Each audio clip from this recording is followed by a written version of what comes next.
Sharma sir के गुरु कौन है, या फिर उनके आइडियल या उनके इंस्पिरेशन कौन है, और गुरु का होना कितना आवश्यक है इस जीवन में, कैसे देखो, चुने? सबसे आसान है ABCD लिखना, गुड, 1 2 3 4 लिखना। ठीक। लेकिन क्या बिना टीचर के पॉसिबल था?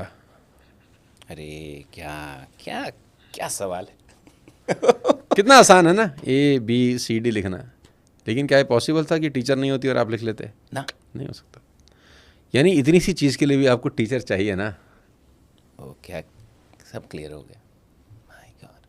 तो इस दुनिया में जब बड़े काम करने हैं तो क्या टीचर नहीं चाहिए? क्या कोई गुरु नहीं चाहिए? ABCD लिखने के लिए चाहिए आपको। छोटा आ, बड़ा आ, किसी ने हाथ पकड़ के पेंसिल को दबा के चलाना सिखाया था तो जाके तो हमने सीखा ना। खुद से कहाँ लिख सकते थे? अगर खुद से आप ABCD नहीं लिख सकते। इसीलिए आप भारत के सबसे चहते मोटिवेशनल स्पीकर और ट्रेनर। देखो, हर कितनी बारीकी से आपने ये हर बात हर समझाया। हर किसी ने गुरु बनाए। भगवान राम ने गुरु बनाए, विश्वामित्र उनके गुरु हैं। भगवान कृष्ण ने गुरु बनाए, सांदीपनि ऋषि उनके गुरु हैं। श्री हनुमान जी ने गुरु बनाए, सूर्य भगवान उनके गुरु हैं। हम ही नहीं बना पाते बस। किसी से मैंने पूछा कि तुमने कोई गुरु बनाया? उसने बोला नहीं, मेरे को कोई मिला ही नहीं आज तक ऐसा। तो मैंने बोला यार, ये तो अहंकार की पराकाष्ठा है कि तुझे आज तक एक आदमी ऐसा नहीं मिला जो तुझसे अधिक जानता हो। क्या बात है। एक भी नहीं मिला जो तुझसे अधिक जानता है। My God. तो ये तो अहंकार ही है। सबने गुरु बनाए भाई। क्या सचिन तेंदुलकर बिना रमाकांत आचरेकर के सचिन तेंदुलकर हो सकते थे? कभी नहीं। क्या PT उषा बिना नाम्बियार के PT उषा हो सकती थी? कभी नहीं। क्या अर्जुन बिना कृष्ण के अर्जुन हो पाते? कभी नहीं। क्या बिना जामवंत के हनुमान हनुमान रह पाते? कभी नहीं। और ऐसा नहीं है कि गुरु में ज़्यादा टैलेंट होता है, कम टैलेंट। ये बारीक बात है। हाँ, ऐसा कोई रमाकांत आचरेकर ज़्यादा महान खिलाड़ी थोड़ी थे सचिन तेंदुलकर से। क्या बात है। लेकिन गुरु एक गाइडिंग फोर्स है। गुरु आपको रास्ता दिखा सकता है। गुरु का मतलब क्या होता है? गुरु, गु का मतलब होता है अंधेरा, रू का मतलब होता है रोशनी। अंधेरे से रोशनी की तरफ ले जाने वाला गुरु। तो अच्छा, कौन लोग कामयाब नहीं होते ज़िंदगी में? 2 तरह के लोग ज़िंदगी में कभी कामयाब नहीं होते शिशिश। पहला, जो किसी की नहीं सुनते।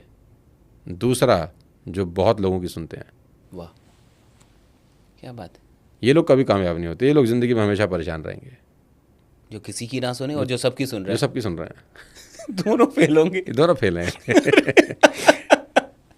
एक पकड़ लो, सोच समझ के अपनी बुद्धि लगा के सलाह मशवरा करके एक पकड़ लो और फिर डेडिकेटेड हो जाओ उसी को पकड़े रहो। फिर सबमिशन मोड में। फिर उसको बोलो तू मार पीट, हमें सफल बना असफल बना, ये तेरी जिम्मेदारी है, छोड़ दो फिर उसके ऊपर।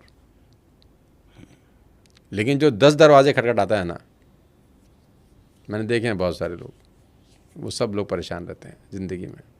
तो गुरु का बहुत बड़ा रोल है यार, बहुत बहुत बड़ा रोल है। इतना बड़ा रोल है कि बस क्या ही बताऊं मैं आपको। बिना गुरु के हो नहीं सकता। पॉसिबल नहीं है। नहीं, हो ही नहीं सकता, पॉसिबल ही नहीं है। तो जितने भी बड़े लोग हैं, आप तो बहुत बड़े बड़े कॉरपोरेट घरानों में जाते हैं, बड़े बड़े बिजनेस के मालिकों से मिलते हैं, उनको कंसल्ट भी करते हैं। उन सब के पास गुरु हैं? मतलब वो जो हज़ारों करोड़ के लोग हैं। मोस्टली हैं। है। हाँ, मोस्टली हैं। सब लोग किसी ना किसी से सलाह मशवरा ज़रूर करते हैं। उनकी ज़िंदगी में कोई ना कोई होता ज़रूर है। और नहीं होते तो मैं कोशिश करता हूँ कि मैं उनको बोलूँ कि आप बनाओ। नहीं, खाली मुझे मत बनाओ, किसी को ही बनाओ, लेकिन कोई ना कोई लाइफ में होना चाहिए आप जिससे आप सलाह लेते हो। क्योंकि आपका सलाहकार बहुत बड़ा रोल प्ले करता है आपकी लाइफ के अंदर, बहुत बड़ा रोल प्ले करता है कि आप अपनी ज़िंदगी की परेशानियाँ, आपकी फाइनेंशियल कंडीशंस, आपका धंधा, उसकी बात किससे करने जाते हो। क्योंकि आदमी जिस तरीके का होता है ना, वो उसी तरह का समाधान दे सकता है। फॉर एग्जांपल, कोई आदमी डिप्रेशन में है, परेशान है, और उसने सलाह मांगी अपने एक दोस्त से कि भाई मैं बहुत परेशान हूँ, मैं डिप्रेशन में हूँ, बता मैं क्या करूँ। तो वो गया अपने दोस्त के पास, उसने बोला तू एक काम कर, तू 5 दिन के लिए थाईलैंड चला जा। है ना, तो तेरी सारी प्रॉब्लम का सलूशन हो जाएगा। अब वो अगर मेरे पास आएगा, यही बात पूछेगा कि मैं बहुत परेशान हूँ, मैं डिप्रेशन में हूँ, सुन भाई मैं क्या करूँ, तो मैं बोलूँगा तू मेडिटेट कर यार, तू मेडिटेशन में जा। दोनों सॉल्यूशन में कितना अंतर है? अब जिसने थाईलैंड जाने का सोल्यूशन दिया गलत वो भी नहीं है, उसके पास जो सोल्यूशन है वो वही वो दे दे रहा है। दिएगा, हाँ, जो उसके पास वो है, अपनी दे जगह दिया। तो गलत नहीं है ना। उसका अनुभव वही का है। हाँ, और मेरे पास आएगा तो मैं उसका दूसरा सोल्यूशन दूंगा आपको। तो ये बड़ा इंपॉर्टेंट है कि आप सोल्यूशन लेने जाते कहाँ हो, ट्रैक ही चेंज हो जाता है ऑल टुगेदर। बहुत सही बात है। तो आपने किस व्यक्ति से सोल्यूशन लिया वो हाँ, आपकी डायरेक्शन, हाँ। डायरेक्शन को पूरी तरह से 360 डिग्री पे चेंज कर देता है। और जो थाईलैंड जाने का आंसर दे रहा है गलत वो भी नहीं है, वो उसको जो बेस्ट समझ में आ रहा है दे रहा है, वो बता रहा है सही बेचारा बात है, वो। हाँ। लेकिन मेरे पास आ रहा है तो मैं उसको सोल्यूशन कुछ और दे रहा हूँ उसको। तो ये बड़ा इंपॉर्टेंट है कि आप अपनी लाइफ के इम्पॉर्टेंट डिस्कशंस किस व्यक्ति के साथ करते हो, सारा का सारा खेल वहीं चेंज हो जाता है। अब हमारी एक रैपिड फायर है सर, 10 क्वेश्चंस हैं, हाँ। वो जल्दी जल्दी कर लेते हैं। अगर आप मोटिवेशनल स्पीकर ना होते तो क्या होते? कुछ नहीं होता एक्चुअली, तो मैं कहीं का नहीं होता, कहीं का नहीं रहता। अरे क्या ये रैपिड फायर है कि ये जलील फायर ग्राउंड है? कि आदमी को बोल रहे हैं अगर तुम्हारे शरीर में दिल ना होता तो आप क्या करते? तो मर जाते भाई। क्या बात है। अरे हम तो चाहते हैं कि भाई हम जब मरें तो हमारी चिता पे माइक रखा हो, एक असली माइक, सबसे महंगा वाला, अगर उस वक़्त सब अफोर्ड कर सकें तो साथ में लिटा दें और फिर फूंकना हमारे को।